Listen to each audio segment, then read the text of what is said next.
Hello students, today we will going to discuss about business environment. Business environment is the topic of your business environment and international business unit of UDC Net Commerce. Meaning of business environment.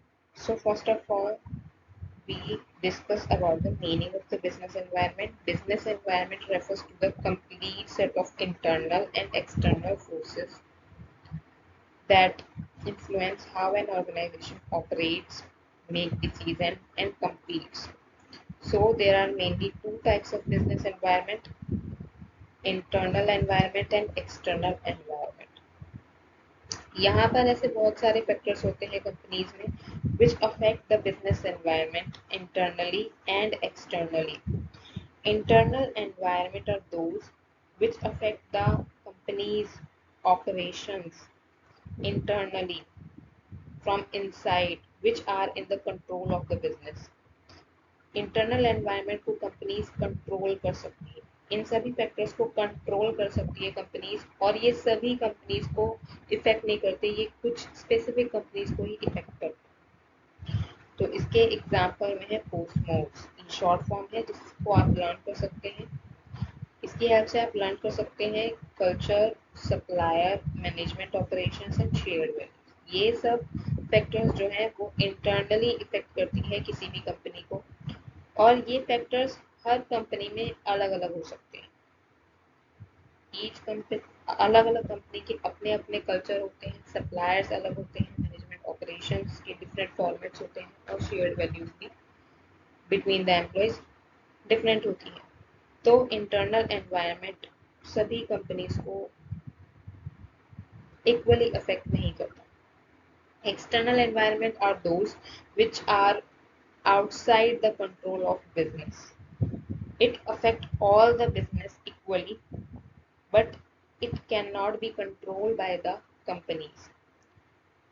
So इसको आप कैसे learn कर सकते हो? Pastel इसकी short form है, जो कि P for political, E for economical, S for social, and T for technological, L for legal, and E for ecological factors.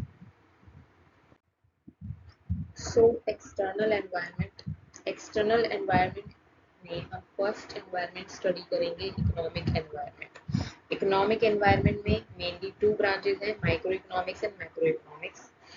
Microeconomics is the branch of economics that studies the economic behaviour of individual unit और group. किसी एक individual industry को affect करने वाली जो factors होते हैं वो माइक्रो इकोनॉमिक्स का पार्ट होता है। It is concerned with individual variables and it is a small part of economy. तो किसी भी एक इंडस्ट्री को अफेक्ट करने वाली जो फैक्टर्स होते हैं इकोनॉमिक फैक्टर्स, वो होते हैं micro economic. It has limited scope and it is static in nature, मतलब ये डायनेमिक नहीं है, ये स्टैटिक इन नेचर है। But macro economics on the other side is affect the economic environment of any country on international and national level.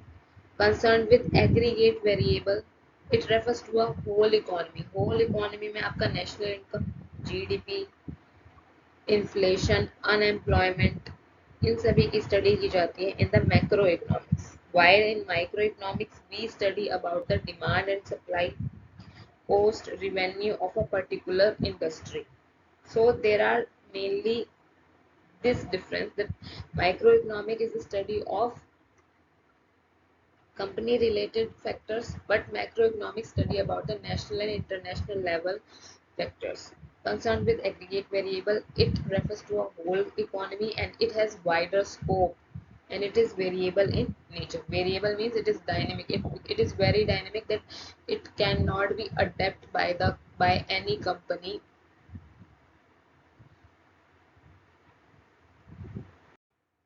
So first we will discuss about the economic environment.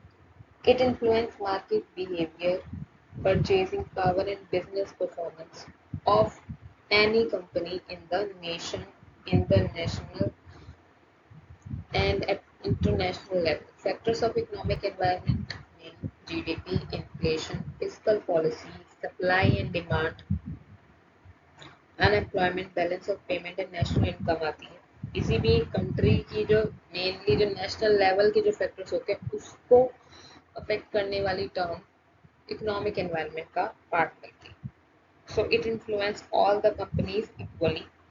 अगर GDP increasing level पे होगी तो it is good for all the companies.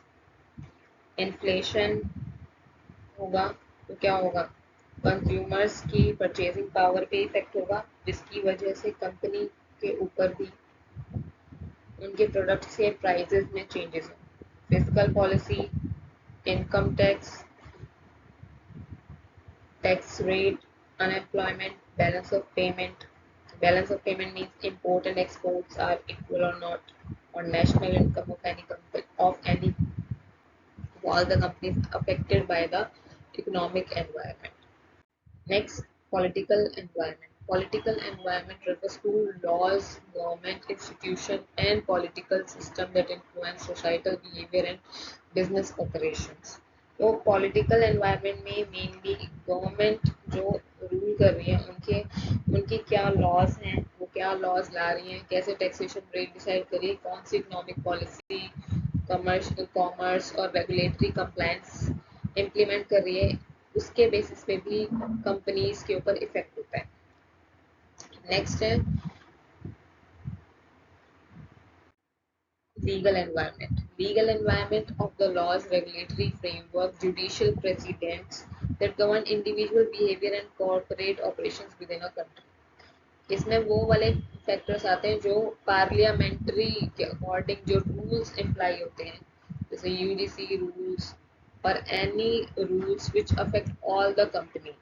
Parliamentary legislations के according जो rules apply होते हैं judiciary के according, वो रूल्स लीगल एनवायरनमेंट में आते हैं, जैसे कि corporate legislation, companies act 2013, partnership act,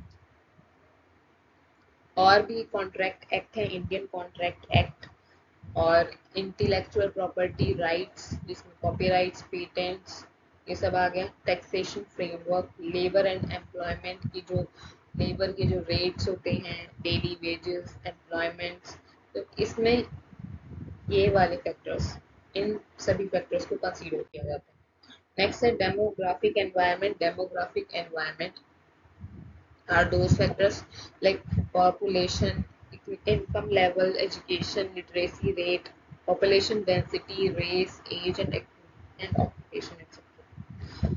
It helps companies design products and marketing campaigns for specific consumer segment. जैसे डेमोग्राफिक एनवायरनमेंट, जैसे जिस भी एरियाज में रेजिडेंशियल एरियाज में वर्क करे कंपनी, उसके अकॉर्डिंग ही अपने कंज्यूमर सेगमेंट्स के अकॉर्डिंग वो अपनी मार्केटिंग कैंपेन करती है, एडवर्टीजमेंट करती है, और प्रोडक्ट्स उन्हीं के अकॉर्डिंग प्रोडक्शन होता है according to the consumer. Social environment, it shapes how business operate by dictating consumer habits, cultural norms, and societal expectations. It reflects the collective lifestyles, ethics, and values of the population, which directly impact product demand and corporate reputation. सो नाम से ही हमें समझ में आ रहा है कि social social में society related जितने भी फैक्टर्स हैं वो कंपनीज को अफेक्ट करती हैं, जैसे कि कल्चरल नॉर्म्स, कंज्यूमर की हैबिट, सोसाइटल एक्सपेक्टेशंस, उनकी लाइफस्टाइल, एथिक्स, और पॉपुलेशन की क्या वैल्यूज हैं। ये सभी कंपनीज को डायरेक्टली इम्पेक्ट करती हैं, उनके प्रोडक्ट की डिमांड को डायरेक्टली इम्पेक्ट करती है, जिसकी बेसिस पे कंपनीज की गुडविल डिसाइड होती है। It aligning with societal values builds customer loyalty, and societal views on gender equality and diversity reshape hiring practices. तो इसमें सोसाइटल वैल्यूज जितनी भी है, कस्टमर की लॉयल्टी बिल्ड होना, और सोसाइटी का व्यू क्या है जेंडर इक्वालिटी में, ये सब रीशेप करती है किसी भी कंपनीज के environment.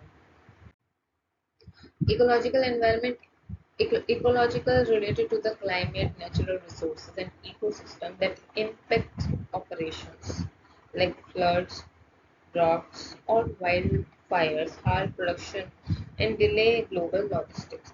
Scarcity of resources like water drives up raw material prices and energy bills.